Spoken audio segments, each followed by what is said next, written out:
गिरामी अस्सलामु अलैकुम वरहमतुल्लाहि वबरकातुह। सीधी बात के ताज़ा तरीन खबरों में आप लोगों का इस्तकबाल है। आइए सबसे पहले आज की सुर्खियों पर नजर करते हैं। अरकान असेंबली से मिलने बेंगलुरु पहुंचे दिग्विजय सिंह, होटल के बाहर पुलिस ने रोका। जम्मू कश्मीर पहुंच में एलओसी पर हिंद पाक अफवाज का आमना सामना। Kashmir 4G mobile internet service पर जारी पाबंदी, तलबा के मुस्तकबिल पर लटकती तलवार। कोरोना वायरस, गाय के दूध से ज्यादा महंगा फरोख्त हो रहा है। गाय का पेशाब और गोबर 500 रुपए हुई कीमत। बीजेपी की तानाशाही, जो बर्दाश्त नहीं करेगा उसे जेल में डाल दिया जाएगा। सुप्रीम कोर्ट की फटकार, क्या टेलीकॉम कंपनियां हमें बेवकूफ समझती हैं? लद्दाख में कोरोना वायरस के मरीजों की तादाद 8 हो गई, एक फौजी जवान भी शामिल। कौमों की कामयाबी और कामरानी का राज आपसी इत्तेहाद इत्तेफाक में मुज़मर, फारूक अब्दुल्ला का बयान। मरकज ने सुप्रीम कोर्ट में हलफनामा दाखिल करके कहा, सीएए किसी भी बुनियादी हक की खिलाफ वर्जी नहीं करता। आंध्र प्रदेश के 6790 स्कूलों में बैतुल खला काम नहीं कर रहे, मरकजी हुकूमत का बयान। कोरोना वायरस, सुप्रीम कोर्ट ने स्कूल बंद होने से मिड डे मील न मिलने पर नोटिस जारी किया। एक सदी कबल तुर्क कौम के आज़म को ना समझ सकने वाले आज भी समझ नहीं सकते, सदेदुगान का बयान। हम 3614 तुर्क शहरियों को आज निस्फ तक वतन वापस ला रहे हैं, चाउशवोलो का बयान।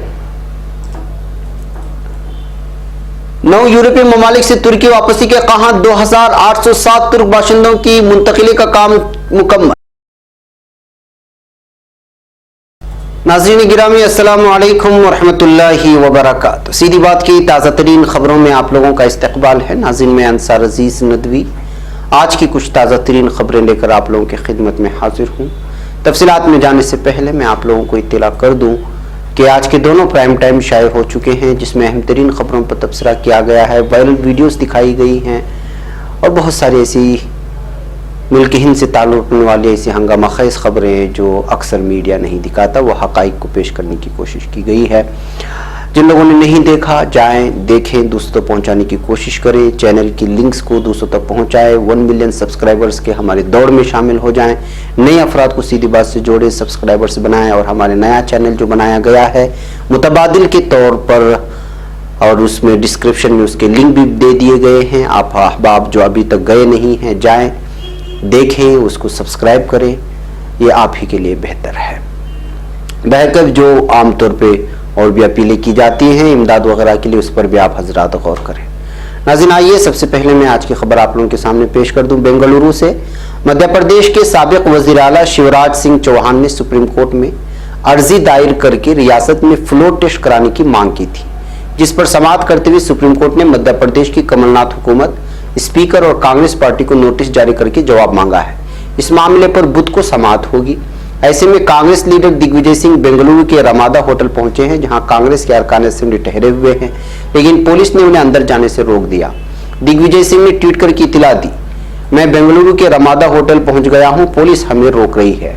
वहीं मीडिया से बातचीत में दिग्विजय सिंह ने कहा कि मध्य प्रदेश के राज्यसभा का उम्मीदवार हूँ, 26 मार्च को वोटिंग होनी है, मेरे 22 अरकान असेंबली यहाँ ठहरे हुए हैं, वो लोग मुझसे बात करना चाहते हैं, उनके फोन छीन लिए गए हैं, पुलिस वाले इनसे बात भी करने नहीं दे रहे, वो कहते हैं कि उनकी सिक्योरिटी को खतरा है।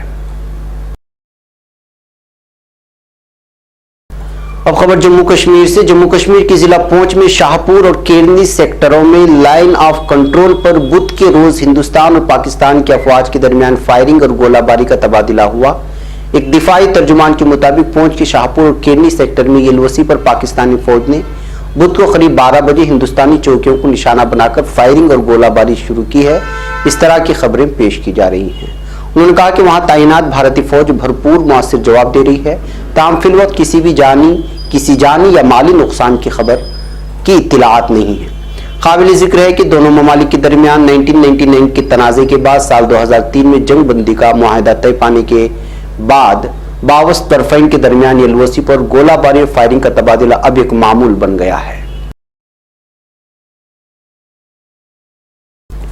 अब अब खबर नई दिल्ली से। दुनिया भर में फैले कोरोना वायरस के कहर के बीच कई मुल्कों में लॉकडाउन का माहौल है। ईरान और इटली जैसे मुल्कों में सूरत हाल अब और ज्यादा संगीन हो गई है। वहीं हिंदुस्तान में भी अब तक कोरोना के मामलों की तादाद बढ़कर 138 हो गई और मुख्तलिफ रियासतों ने इसे अपने यहाँ वबा करार दे दिया है। इन सबके बीच कोरोना वायरस का इलाज लोगों के दरमियान बहस का मौजू बना हुआ है। अंग्रेजी अखबार लाइव मिनट की एक रिपोर्ट के मुताबिक कोरोना वायरस का असर बढ़ने के साथ साथ मुल्क में गाय के पेशाब और गाय के गोबर की कीमत बढ़ गई है।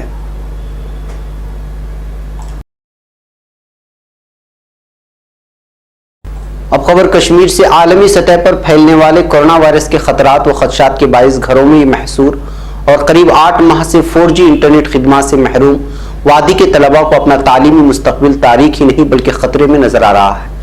हाल ही में ग्रेजुएशन कोर्स से फारिग हुए तलबा का कहना है कि 4G इंटरनेट खिदमत पर जारी पाबंदी की वजह से PG कोर्सेज के लिए होने वाले इंट्रेंस इम्तिहानात की तैयारी नहीं कर पा रहे हैं, जिसके बायस उन्हें अपने तालीमी मुस्तकबिल में तारीकी नजर आ रही है। उन्होंने कहा है कि हमें मुख्तलिफ यूनिवर्सिटी में दाखिला फॉर्म जमा करने के लिए आज भी जिला मजिस्ट्रेट के दफातर या इंटरनेट कैफेस के चक्कर लगाने पड़ते हैं। और खबर नई दिल्ली से। कांग्रेस के सीनियर लीडर और रुकन पार्लियामेंट राज बब्बर ने बेंगलुरु के रिजॉर्ट में ठहरे मध्य प्रदेश के कांग्रेस मेंबरान असम से मुलाकात करने गए पार्टी रहनुमा दिग्विजय सिंह को हिरासत में लेने को तानाशाही करार देते हुए बुध को कहा कि जो इस तरह का जुल्म बर्दाश्त नहीं करेगा उसे जेल में डाल दिया जाएगा। राज बब्बर ने पार्लियामेंट के अहाते में सहाफियों को बताया कि दिग्विजय सिंह पार्टी के सीनियर लीडर हैं। वो मध्य प्रदेश के साबिक वजीर आला और राज्यसभा के रुकन हैं। अगर वो अपने साथ काम कर चुके मेंबरान असेंबली से मुलाकात करने बेंगलुरु के एक रिजॉर्ट में जाते हैं तो उन्हें मध्य प्रदेश के अवामी नुमाइंदों से मुलाकात की इजाजत देने में क्या परेशानी है।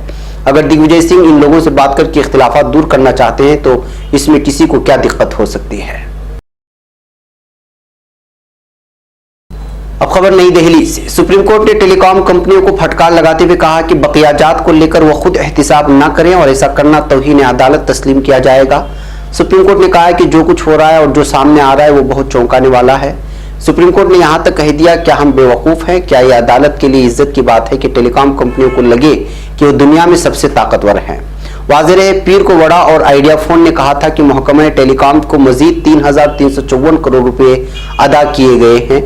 कंपनी ने मजीद कहा कि इसने अपना हिसाब लगाकर EGR की असल रकम पूरी अदा कर दी है और कंपनी अब तक हुकूमत को EGR बकाये को लेकर 6,854 करोड़ रुपए दे चुकी है।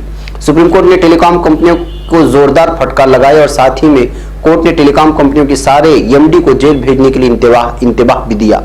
वाज़ेह महकमा टेलीकॉम ने वड़ा और आइडिया फोन से EGR बकाया को लेकर करीब 53,000 करोड़ रुपए की मांग की है। अब खबर लद्दाख से। लद्दाख में एक फौजी एहलकार समेत मजीद 2 मरीजों के कोरोना वायरस टेस्ट मुस्बत आए हैं, जिससे यहां इस वायरस से मुतासरा मरीजों की तादाद बढ़कर 8 हो गई है। लद्दाख के कमिश्नर सेक्रेटरी रगजन सैम्फल ने बुध के रोज यहां मीडिया को तफसीलात फराहम करते हुए बताया कि लद्दाख में कोरोना वायरस की 34 केसेस की रिपोर्ट आई है, जिनमें से 2 की रिपोर्ट मुस्बत आई है।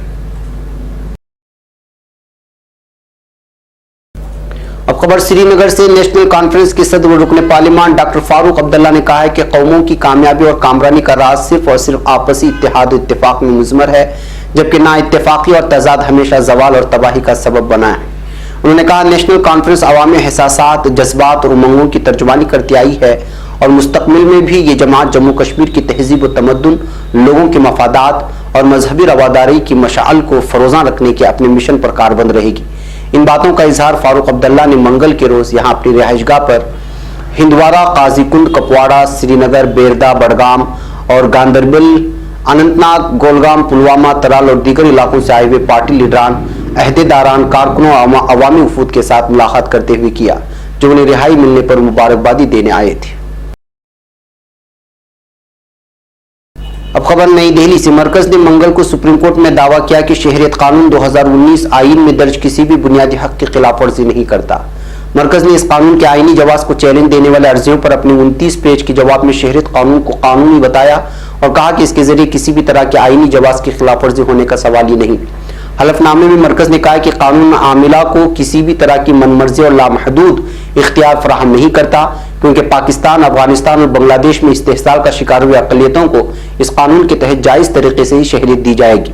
मरकज की जानिब से वज़ारत दाखिला में डायरेक्टर BC जोशी ने हलफनामा दायर किया है। अब खबर आंध्र प्रदेश से। आंध्र प्रदेश के 6,790 स्कूलों में बैतुल खला हैं, लेकिन वो काम नहीं कर रहे। इंडियन एक्सप्रेस की एक रिपोर्ट के मुताबिक सोमवार को पार्लियामेंट में इसकी जानकारी दी गई।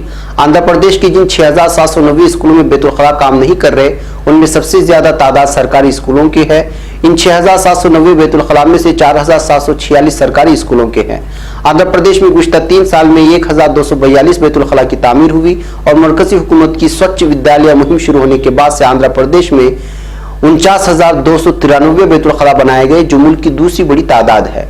लोकसभा में पेश किए गए सरकारी आदत शुमार के मुताबिक आंध्र प्रदेश में 2016 और 17 में 201 स्कूल बनाए गए। इसके अलावा 2017 और 2018 में 784 और 2018 और 2019 में 257 स्कूल बनाए गए। और खबर नई दिल्ली से। सुप्रीम कोर्ट ने कोरोना वायरस के डर की वजह से मुल्क के कई हिस्सों में स्कूलों के बंद होने से बच्चों के लिए मिड डे मील मुहैया न होने के मामले का बुध को अज खुद नोटिस लिया है। Chief justice एस.ए. बोबड़े की क़यादत में एक बेंच ने मामले पर अज खुद नोटिस लिया और रियासतों यानी यूनियन टेरिटरी को नोटिस जारी करके पूछा है कि स्कूल बंद किए जाने पर बच्चों को मिड डे मील कैसे मुहैया कराया जा रहा है। कोरोना वायरस के बढ़ते मामलों के मद्देनजर दिल्ली, एनसीआर और दीगर कई रियासतों में 31 मार्च तक स्कूल बंद हैं। मालूम हो कि मरकजी हुकूमत ने कोरोना वायरस से एहतियात के तौर पर सभी तालीमी इदारे, पब्लिक प्लेस जैसे स्विमिंग पूल, जिम, सिनेमाघर और कल्चरल सेंटर वगैरह बंद करने का ऐलान कर चुकी है। अब खबर तुर्की से। सदर रजब तैयब एर्दोगान ने दो टोक अल्फाज में कहा है कि एक सदी कबल चिनाब किले में तुर्कों की जद्दोजहद को ना समझ सकने वाले आज तुर्की के खिलाफ खतरात के पेश नजर उसके आज़म और अटल मौका को भी समझने से कासिर रहेंगे। सदर तुर्की ने 18 मार्च शहदा की याद व फतह चिनाब किले की 105वीं सालाना याद के हवाले से एक पैगाम जारी किया। एर्दोगान ने अपने पैगाम में कहा कि 105वीं सालगिरह को बड़े फख्र से मनाए जाने वाली फतह चिनाब किले तुर्क मिल्लत की इत्तेहाद व एकजहती के जज्बात के साथ वतन व कौम से मोहब्बत का इजहार करने वाली एक अजीमुशान दास्तान है। एक और खबर तुर्की से। तुर्की में कोरोना वायरस कोविड-19 के मरीजों की तादाद 47 तक पहुंच गई है। मरीजों की अक्सरियत यूरोप, मशरिक़ वस्ता और मुत्तहिदा अरब इमारात से लौटने वाले अफराद और उन अफराद के साथ राब्ते में रहने वाले अफराद पर मुश्तमिल है। यूरोपीय ममालिक में मुकीम शहरियों को वापस वतन लाने का सिलसिला अभी भी जारी है।